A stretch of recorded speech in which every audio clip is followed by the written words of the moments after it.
Good morning. Just tell me if I'm sure that everybody can hear me, right? Testing? Yeah. Okay. Okay. Good morning again. My name is Louis Tay. I'm representing a company which is PLYTEC. This company is specialized in construction, digitalization, and industrialization. And I'd like to share a bit about our digitalization in engineering and constructions technology that we have been doing a lot, trying to transform the industry in the last few years. Some of the experience and journey we've been through. And today, the fundamental of all this transformation relates back to SDG, the 17 goals of SDG many years ago. And most people know what SDG is, the Sustainable Development Goals, and the very fundamental of it is to make sure that we all got enough food to eat. We all got no more hungers, and then everybody has got the quality education, good health, well-being, things like that. And those are the fundamentals. But if you move towards the more advanced goals, we are looking for industry, innovation, and infrastructure. We are looking for responsible consumption and production. We're looking for the sustainable cities and communities. So from the very fundamental of keeping everybody stomach filled to getting the city developed towards sustainable and also being responsible to the development. It may sound like something very simple, but when we have a world that has been expanding and exploring with populations, this is actually a challenge that's getting more and more difficult, more and more challenging, especially we are facing with more adverse climate conditions. And that means that planting and harvesting is no more straightforward.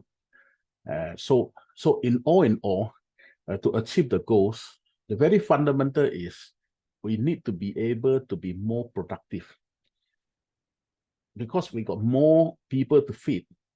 But then what we produce has to involve less people, but in the much larger output.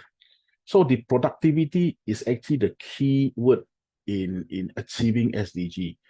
And the tools towards achieving this productivity, deliver productivity, to improve efficiency, is actually nowadays still lies in the area of engineering innovation and technology innovation. So these are all related to each other.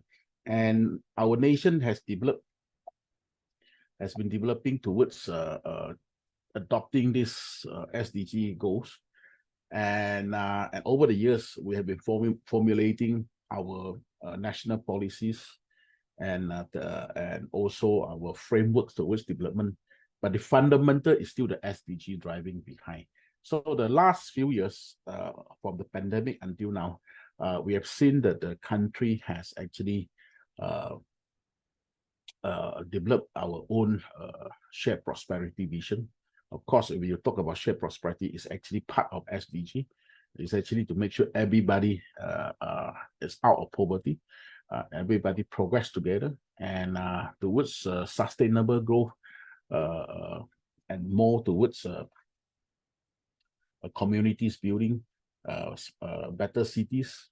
We are now looking at adopting digital technology towards smart city. So we have our Malaysia Smart City Framework. We have our IoT policy. We have even our industry forward policies. And under all this, today, let's be very specific, looking at the construction and the engineering sector. So taking from all these national framework and policies, the Construction 4.0 was introduced back in 2021. And Of course, it was introduced by Ministry of Works and CIDB, and this was introduced, and the whole policy and ideology of Construction 4.0 was actually built. It was actually developed based on 4 strategic thrusts, which is mainly to build capacity. It means we have to transform our human capacity, unlearn and relearn. And the other strategy is, of course, we have a lot of research, a lot of innovation, but sometimes they are very much from the academic institution. So how do we merge them? How do we commercialize this research become very important? And this is another strategic thrust. Third strategic thrust is, of course, to integrate the technologies. One of the challenges is that there are a lot of technologies, but innovation is about how you use the technologies to solve problems. And a lot of time you have to integrate one technology to another. So if you only have IoT, which is to sense, to actuate, and to use cloud computing to make smart decisions, but then we do not use it with other technology together. It is very limited.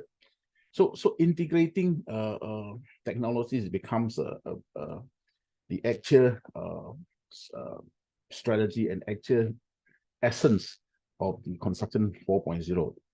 And then of course on all this, to realize all this, we need to have a better and enhanced business environment. So these are the 4 business thrusts, and it was introduced as Construction 4.0.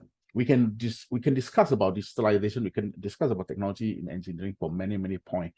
But I think the most straightforward will be talking and introducing the Construction 4.0, because it is a more comprehensive and more bird's-eye view, more holistic view, where many different stakeholders from the practicing engineering firm, architect firm, to construction firm, to developers, they should all be aligned and collaborated under this kind of framework.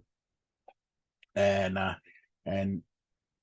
it practically is built based on the strategic tasks which have been introduced, with the enablers of changing people and empowering economy, integrating technologies, and of course we need a lot of governance over a lot of process to help achieving this. Overall, to make it interesting, it introduces 12 technologies. Of course, I think it is not just limited to these 12, but they highlight the 12 main technologies, which is outlined in this, and it has got its objectives and core values. Again, if you look at this, from 10 years ago, before 2021, in the early 2015. We actually have the CITP, Construction Industry Transformation Plan. From those days, the core values have not been much difference, okay? It's always talking about productivity. It's always talking about safety and health. And it's always talking about integrity and well-being. And the objective, of course, is to attract more people to come and join the industry, to shape a better industry, more sustainable industry, to transform the industry with technology, with industrialization processes, and create collaboration among the industry, the academic, as well as the civil society and the government, because all this innovation, all this disruptive skill mostly come from outside the industry itself. So without collaboration, it is impossible to actually to change. Yeah. And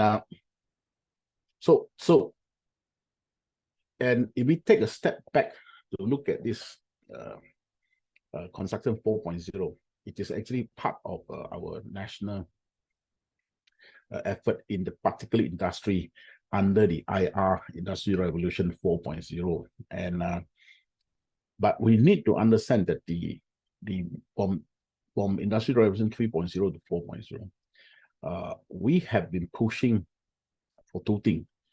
The main difference between 3.0 and 4.0 is we are already talking about automation. We are already talking about industry processes that's automated under the 3.0. So if you look at our national agenda of IBS, Industrialized Building System, where we are promoting prefabrication technology, that is actually 3.0. Okay, we want to do constructions like the way we produce cars, like the way we produce industry products in a controlled environment, sharing the same workflow, the same people, but you can streamline the process with more automation and optimize the process flow with automation and software analytics. Those are actually Industrial Revolution 3.0. And then the journey for our IBS couldn't be completed. We are still there. And now we have come to Industry Revolution 4.0, Construction 4.0. So the only difference is under 4.0, we still need automation, but we need automation in decision making, in automated decision making. So that need machine learning, that need smarter computers that can almost do AI, that kind of thing. So that is our only difference. So if you look at the policies, the plan under Construction 4.0, prefabrication is still there. Prefabrication is IBS. So it is there. And now with all this digital empowerment, the hope of realizing IBS at a larger scale, at a more realistic implementation is better, because why IBS was moving in a rather slow pace in the last 20 years. Half of the reason is owing to the low labor cost, still a low labor cost in our Malaysia construction industry. If you can solve a certain production problem with throwing in cheap labor, you will never invest in expensive machine, because the front investment of the equipment and technology is more expensive.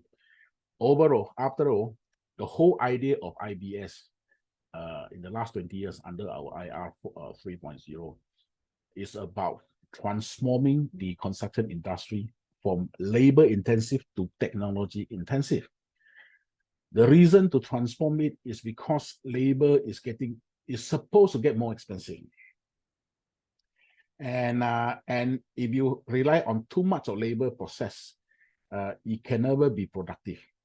So under if you look at past 10 years national productivity report published by MPC, Malaysian Productivity Corporation, out of all the industry, average productivity per head count is about 90,000. It means the value added per head count in the industry average.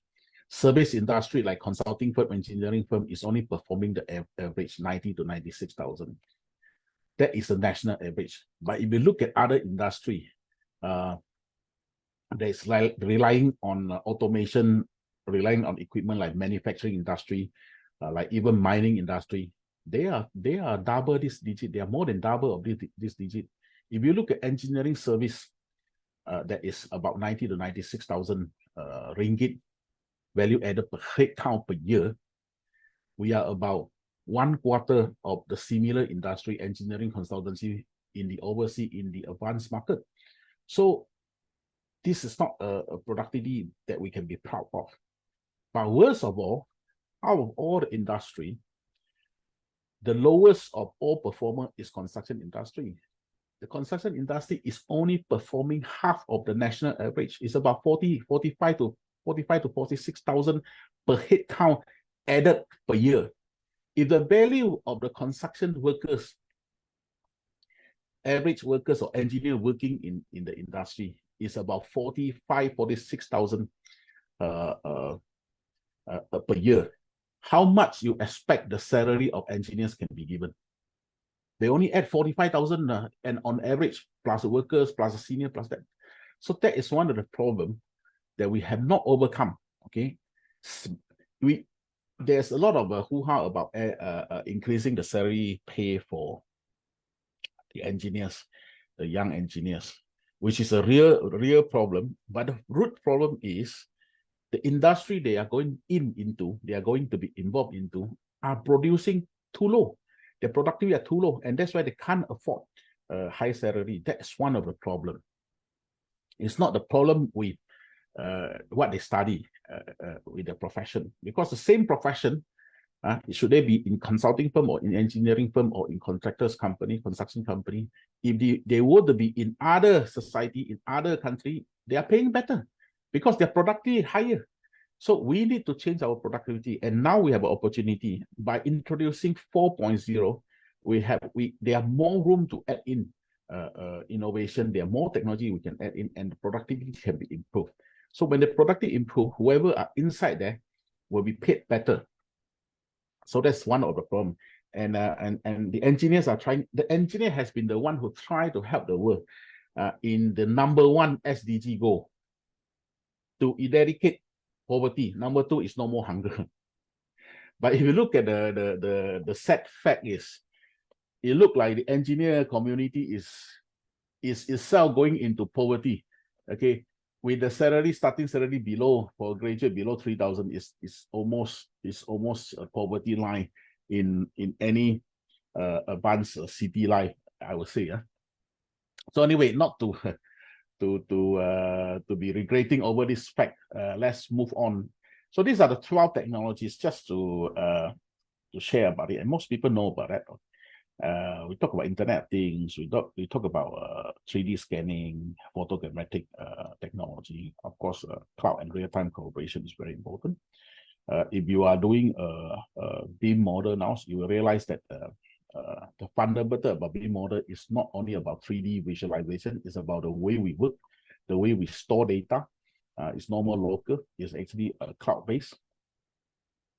And under this technology, we are also trying to look at advanced building materials, big data adoption, some blockchain application, artificial intelligence, 3D printing. There's 3D scanning. There's also 3D printing, additive manufacturing, augmented reality for and virtualization, autonomous construction, prefabrication, modular constructions, and building information modeling. And the interesting one is actually prefabrication and modular construction.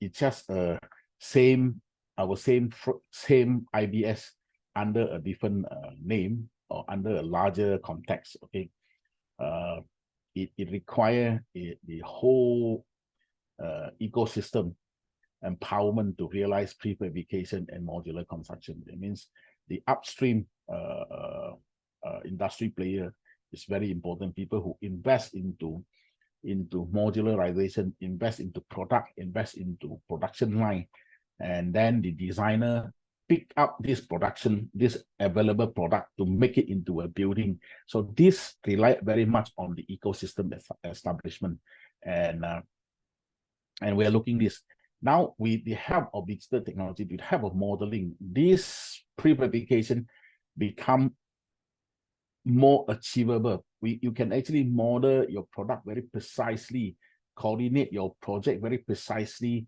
even you start your fabrication. So with this 12 technology, we are looking for a further transformation of our industry, our engineering industry. Construction is just a means of engineering realization. So they are the same. When I say construction, when I say engineering, they're practically the same thing. Okay, is the engineers, there's a lot of people who say, okay, what's the difference between the engineers and the builders who are actually the technologists? Okay, here we are talking about engineering and technology. So we have technologists, we have engineers. What's the main difference? They are complementing role. The engineers study the fundamental of science. They know what is the right thing to do. Okay, and the technologists has got certain skills and tools to do that thing right.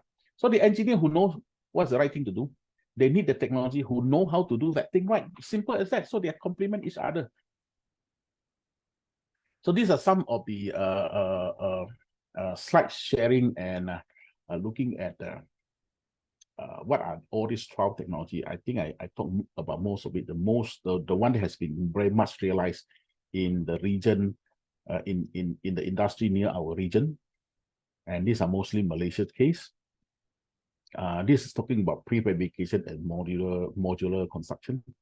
So it's practically work backward before we actually decide to construct, and before we design, we actually pick and plug from available components wherever possible. This component may not be sitting there waiting for us to buy, but the mold and the production line for this component are already established.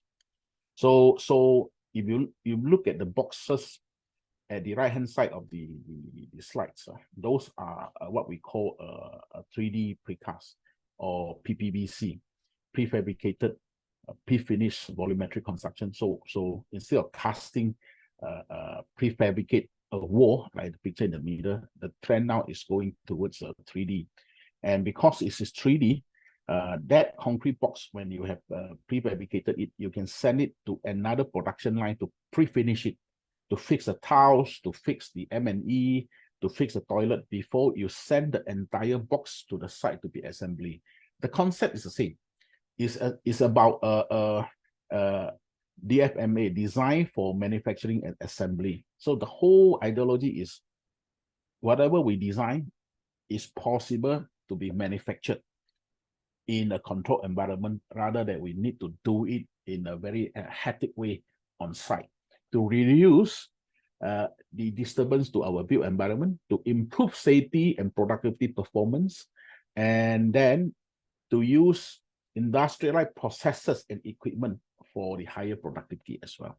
So this is the whole idea about prefabrication and modular construction. The keyword of prefabrication lies in modular. If you do not try to standardize most of the process and product, it is very difficult to do so. So very smartly, CIDB back in 2019 has introduced the handbook on modular design of our affordable housing. Some of us may be aware, but it will be interesting to take a look at it, because if you adopt their standard design, they are already, that means somebody already adopted it. So there must be some production line, some factory they can produce this in a more economical way. Prefabrication, precast can be a more economical solution, provided our industry has got the correct infrastructure, provided our industry has got the correct supply chain establishment for it, and provided that, okay, there is enough quantity. You cannot expect to do prefabrication, precast, but every project is a very different design. You have to do a new mold. You know that all this steel mold for the boxes that you see, okay, they are very expensive. And you need to actually have 1,000 units produced from it before it can be economical. So imagine that if you are building one project and you only produce it and you only use the mold to cast 10 to 20 times. It will not be cheaper. It's not possible to be cheaper than you do it on site.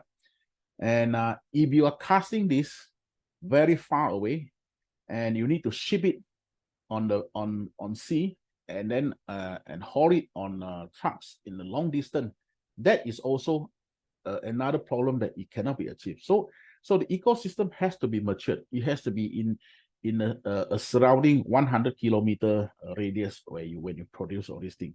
So the idea is easy. The establishment of the supply chain and the value chain is still challenging. And on the left hand side, we are looking at the what you put inside the prefabricated concrete structure is the rebars, the steel bars, and you can actually do an automated bar bending and cutting process.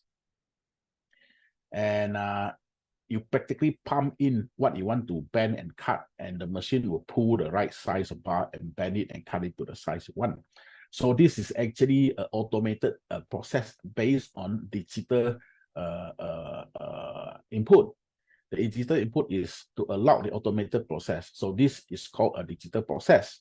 However, if you do not have the digital content, you do not create this rebar design that can talk to this machine, how are you going to ask the machine to produce it?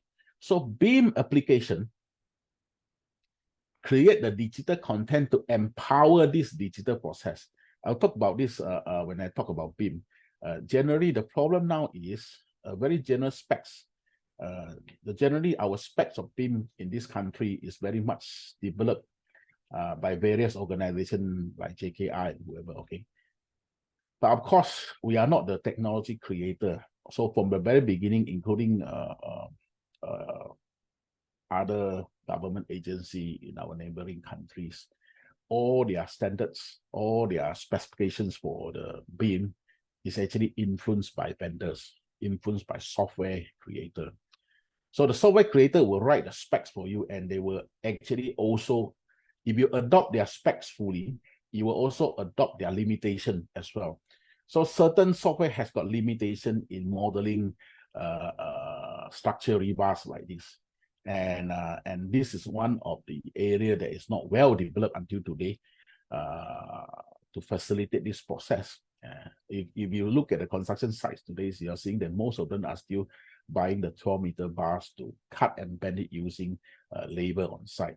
If you want to go to this process, first of all, when you design your rebars, you must be able to design it in BIM, which is digital content. So this is some of the challenge, but this can be easily overcome. My company has been working on this area for years, and we actually realized some of the process. We have actually realized a lot of modeling of rebars and things like that, and we model boxes and the rebar schedule, like what you see here. And then, of course, the other two technology under the 12 technology for engineers are augmented reality, which is of virtualization. You actually, now we talk about augmented reality, is why we use the word virtualization rather than visualization.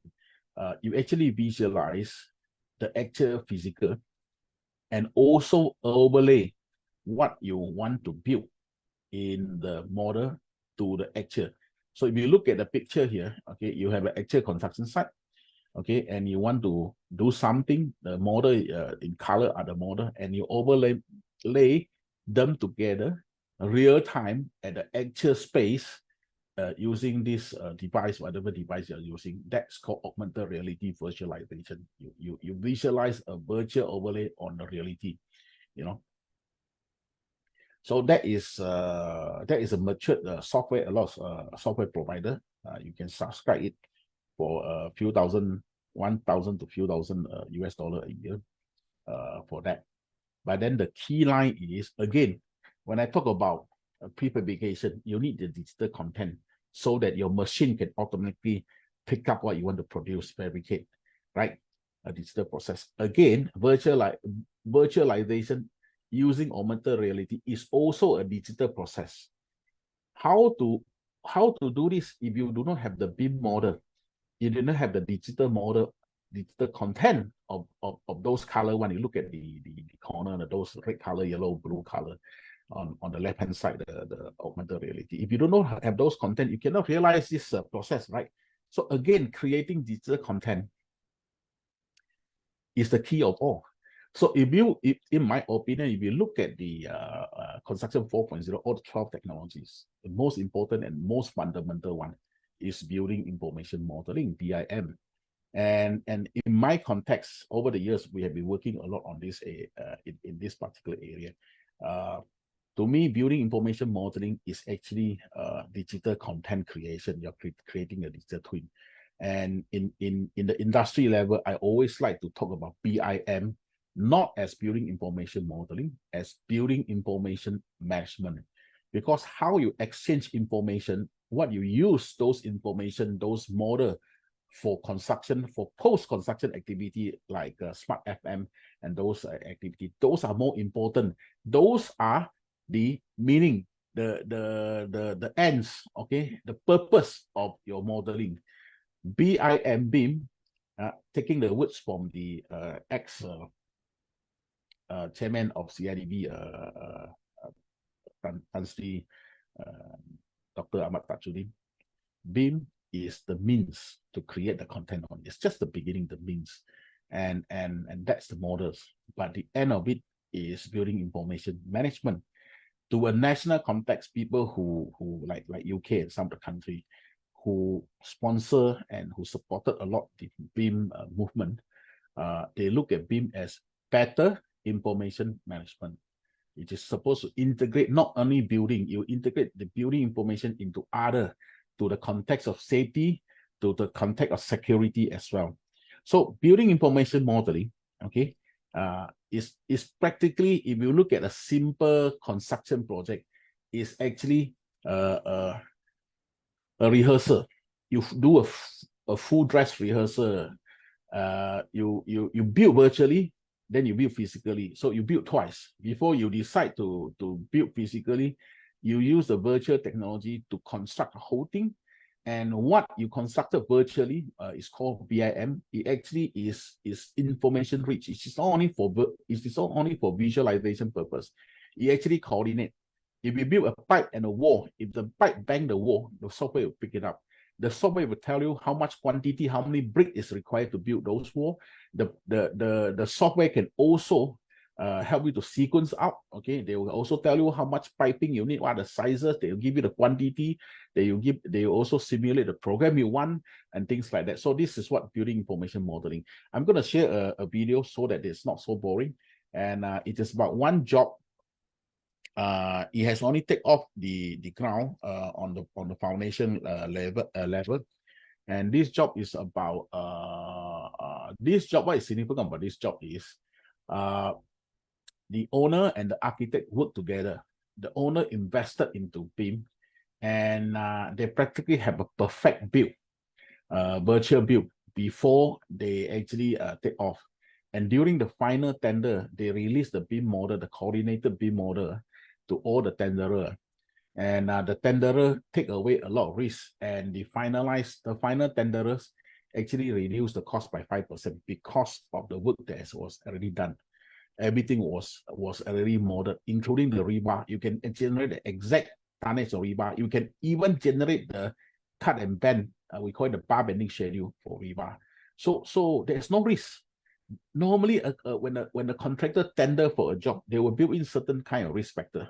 When this is done, okay, somebody has put enough thought to coordinate everything. That's the benefit out of it. So anyway, let's look at the video.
Okay, I apologize because sometimes the computer setting is not pre-tested. So I think you all probably didn't hear sound on it. You can hear me now, right? Okay, I will take another 10 minutes to wrap this up. Okay.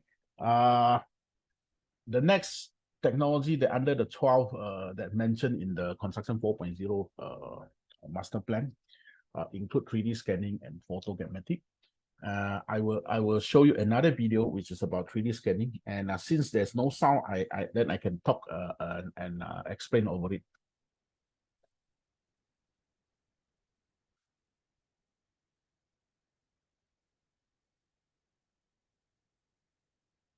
Do you have sound over this?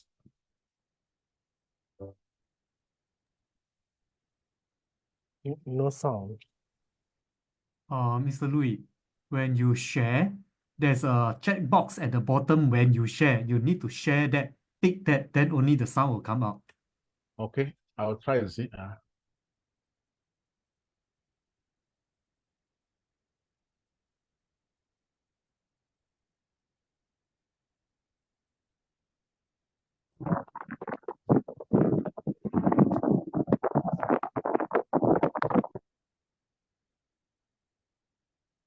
Okay, anyway, I think I will explain over it because the sound is just music. There's no narration, so it's better I do it. And this is a job in the TRX, 9 kilometers of substructure infrastructure. It was a very complicated job. So upon completion, this you can see that from the LiDAR scan here, this is actually near completion. The project has to complete with a very accurate as-built. And the as-built has to be in the beam format also. So what we did is we do reverse engineering. We use a LiDAR scan to scan all the as-built. Of course, only the what you can see on surface. You can't scan the rebar. You can't scan what is embedded inside. But you can trace them. So what we did is we went in and scanned it, and it took but it only took a team of 2 persons. But it may took a month or two. But it's a very efficient and effective product process. And what you see is actually the deep beam model. And what is more important is the accuracy of this model is only a few mm.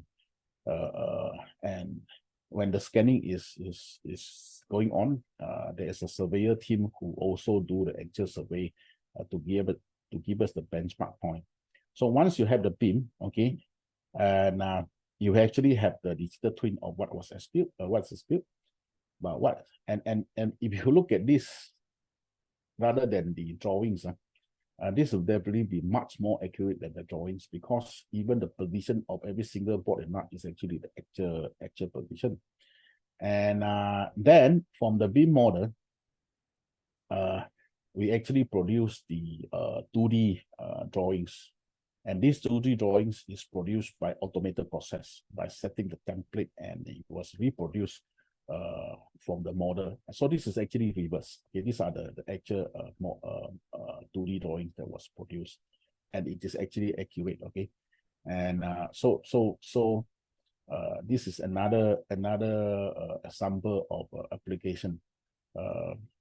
If this project were to be using surveying, normal surveying process, it will take a long time, and frankly speaking, you can never expect the kind of accuracy that you can get as compared to scanning.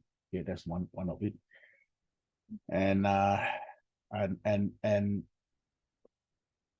to draw those drawings, to draw those models, if you are using conventional drafting, you will take even longer time and more manpower. So this is one of the advantages of doing 3D scanning. But this is one of the very minimal use that we should say. A good practice is in some projects in this region of ASEAN, there are really government who practice a mandate of every month mandatory scan. Okay, so when you do early scan, okay, if the building is 30 years old, you do a scan to create the as-built. and this is a digital scan, and this is kept in the cloud. You will never be lost. The issue with a lot of paper as built is it cannot survive 3 years. After you change the asset manager, after you complete the project, the whole manual you cannot find anymore. But this is what we are doing now, okay? But the project I mentioned, the best practice now being practiced in some of the country, some of the major project is they mandate during the construction itself, they mandate a monthly scan to actually manually validate the progress. You keep a record so nobody can actually cheat that you have not constructed this, but you claim this. This is actually kept in the scan. And of course, but the more meaningful to me by using this technology to drive a project is actually you can actually use automated software to actually detect deviation, to actually validate progress by comparing to the BIM model. They are already software capable of doing so. So you put in your scan, you put in your actual model to almost an automated process. They can actually tell you how much progress you have achieved physically. That's one of it. That's what I mean automated process. That's number one. Number two is if you actually build the wall at the wrong place, isn't that better to detect it when you actually erect the lintel before you even erect the brick wall, you know? Or you actually erected the brick wall, but you have not plastered, you have not put in the door frame and the door. So this is what we call early detection. The purpose of human who always go and take blood and do body check is to empower early detection. If there's anything wrong with the body, you want to detect it early. Not when you nothing can be done. So for the same thing, when you have a building, when you want to coordinate the building, you want the detection of deviation. We call it deviation. You built wrongly, okay? You didn't follow the design, or for some reason, whatever, okay? A decision was made to change, but the document wasn't changed. That is also a deviation. Deviation can go both ways. The documenter require a change, but the team doesn't know they built the old one. But this is one deviation. But the decision, another way is the decision has been made to change, the site changed, but the documentation didn't change. Contractual documentation, that is also a deviation. You either do a contractual deviation or physical deviation. So this technology is very useful for that. And I'm trying to influence the industry. I'm trying to talk to authority to actually share resources to implement this. Okay, we have a good technology company who is willing to bring in 10 to 20 units of demo units to help industry to train people in scanning, to create standard practices. Scanning is there, everybody has got technology, but standard practices, how to scan, the procedure to scan, to add this into the contract of a project, that has to be worked out. That should be a standardized document there. And I always believe that working at that level is more important than bringing in the technology itself. So to continue, these are some of the other technology, real-time collaboration, autonomous construction. Actually, this may sound hard to believe, but it actually has been realized mainly at the mining and the infrastructure, huge infrastructure industry, where you involve a lot of heavy equipment, and this all can be very precisely controlled, and they call it the all-terrain vehicle management system that is autonomous, and these are already available in the market. Anyway, we may not have too many of these projects, and you know, it depends who is willing to invest. So you look at all this technology, 1 to 12, all the technology that we have been talking about, and some of them are much likely, and some of them are much ready in the market. And some of them, by building information modeling, is the key to everything. You must create this digital content before you can actually have your augmented reality. All the rest of it are digital processes that rely on digital content. So the building information modeling, if you do not adopt it to create the digital content, you can't do it. If you do not have digital bank, They hold your money. You can't do e-wallet, you can't do transaction, you can't do any of this, right? So it is very important, and they are a research and survey who has actually analyzed the possibility, look at the likelihood and the impact to the industry of all this. Of course, again, the integrated building information modeling is the key. It is not only building information modeling, it's towards management. That's why it's called integrated. BIM, when back in several years ago, when the joint Six Nations who was developing these BIM standards, it was perceived that the development will go through 3 maturity phase: phase 1, phase 2, maturity 1, 2, and 3. And what marks the maturity from 2 to 3 is the creation of ISO standard in terms of BIM. And post ISO standard, we can integrate a lot of value chains across the build asset life cycle digitally and seamlessly. And so once you integrate those things together, it's called maturity level 3. So it's called integrated BIM. So these are all the overlook view of this technology, its likelihood and its impact, and they are all important to me. And the research back in 2020 by McKinsey identified many root causes of low productivity in construction industry, and to overcome this, we need a work process enhancement, and that means that we need to have more collaboration among the value chain, okay, from one process to another process, and that also means that we need to share data seamlessly. When you share seamless data, it has to be transparent, right?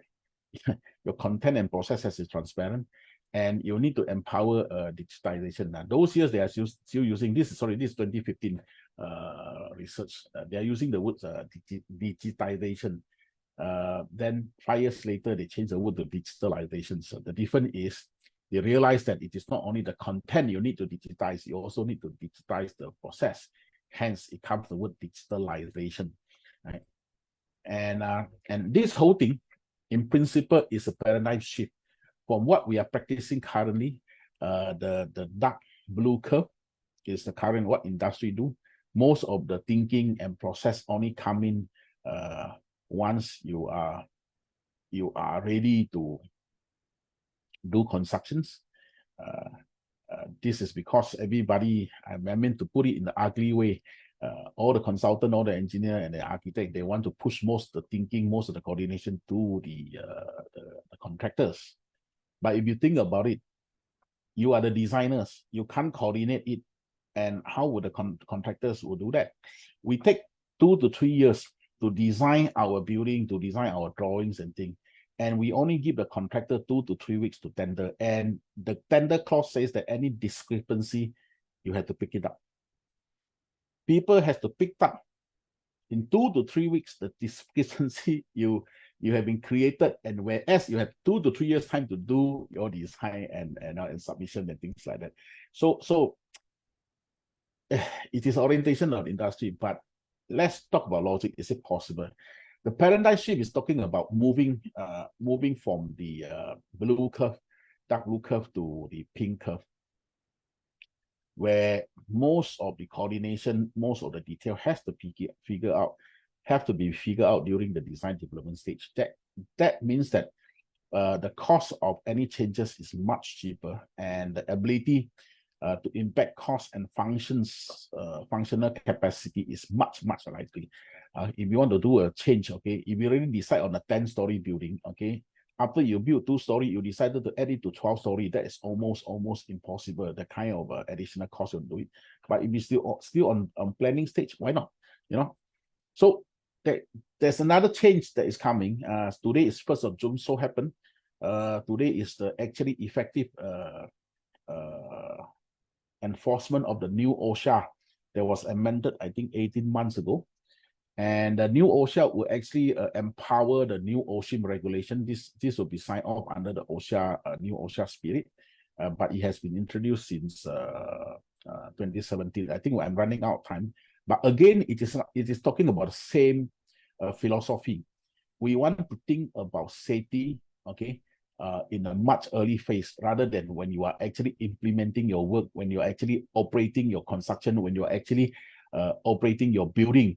Only you look at your operational safety. Today, under the new our national occupation and health philosophy, management philosophy, under this amended version, we created the idea of principle. Who actually created the risk? Okay, and we actually created the idea, the philosophy of shared responsibility. Whoever created the risk, share the responsibility to mitigate the risk using preventive measures.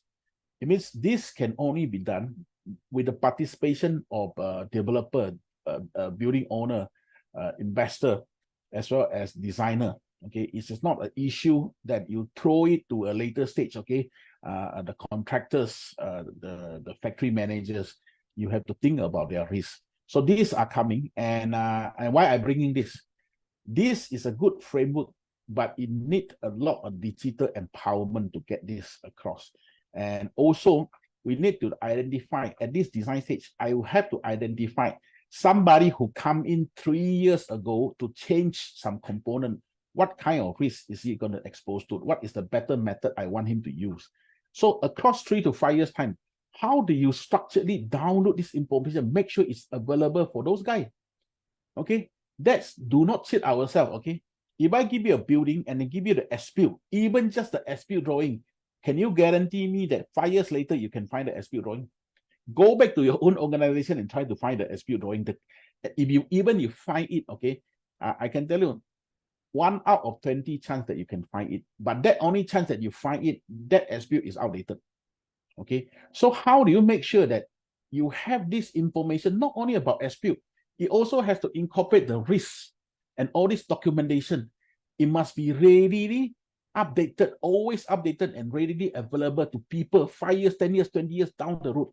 Okay, the only way is to digital empowerment, and it come all together. So we must look at all this enhancing regulation, new framework as a holistic look to. It's actually about information management. It's actually about doing works more collaborated and collectively real time on a single source of truth. So the problem is currently all this effort, all this information are fragmented. You talk to another. Okay, the facility manager talk to somebody else, and nobody is looking at information as a center. If we do this transformation, it is actually digital information transformation we are doing. And to the industry, to the engineering profession and construction industry, the blue color is what we currently focus on. You are told to design a building and engineering. You look at compliance service. If this is a hospital, I want to make sure you serve as a hospital. But we never look at how constructible it is, how maintainable it is. Do we think about design for safety? Do we think about security minorless? Okay, we always think that our creation, our project life cycle is our main responsibility. Do we think about beyond build asset life cycle? When people come and maintain it, when people repurpose it. So sustainability is also as important as creating.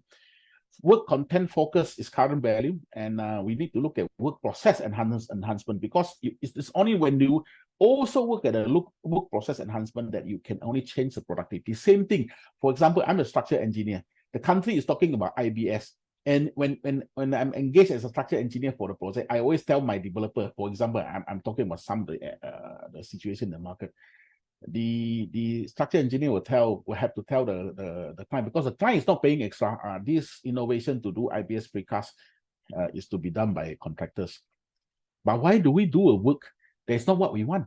Because by not willing to design into a precast building, a IBS building, we don't think about work process enhancement, we don't care about productivity. So these are the things that we must value add into our engineering practice, our thing.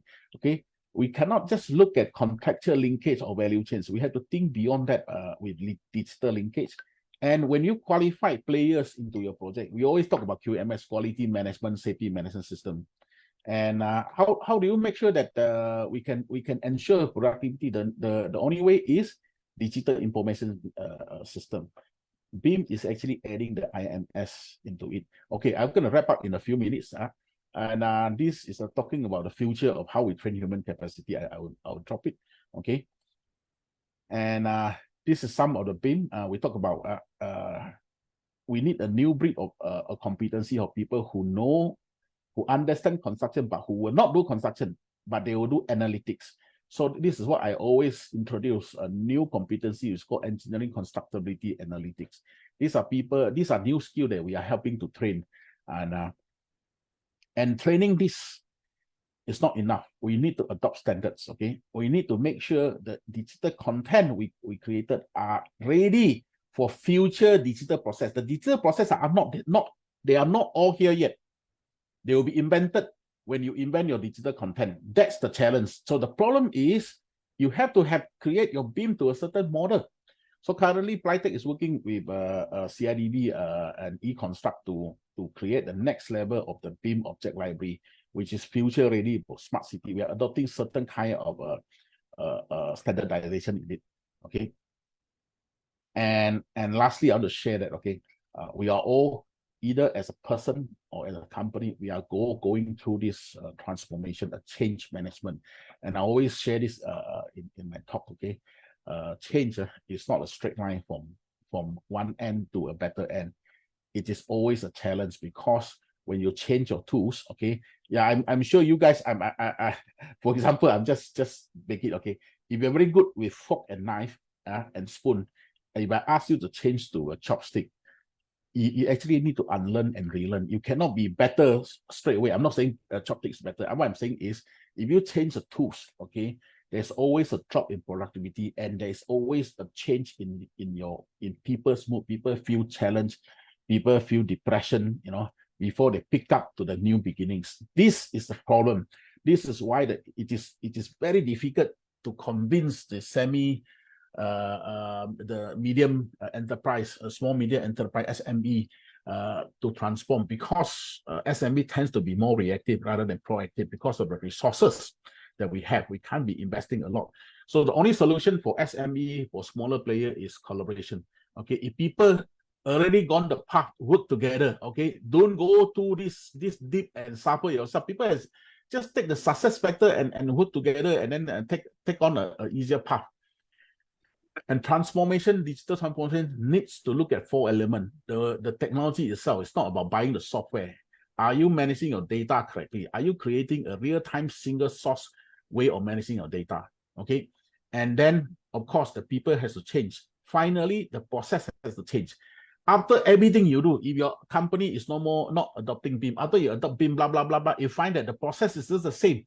You still store your data in your local drive.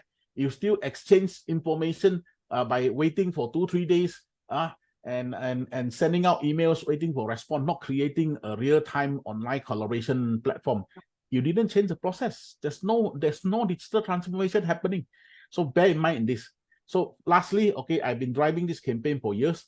The way forward in engineering and construction field is actually to harmonize safety, productivity, and technology. So thank you very much. Sorry for overrun with the time. That's all on my presentation. Thank you.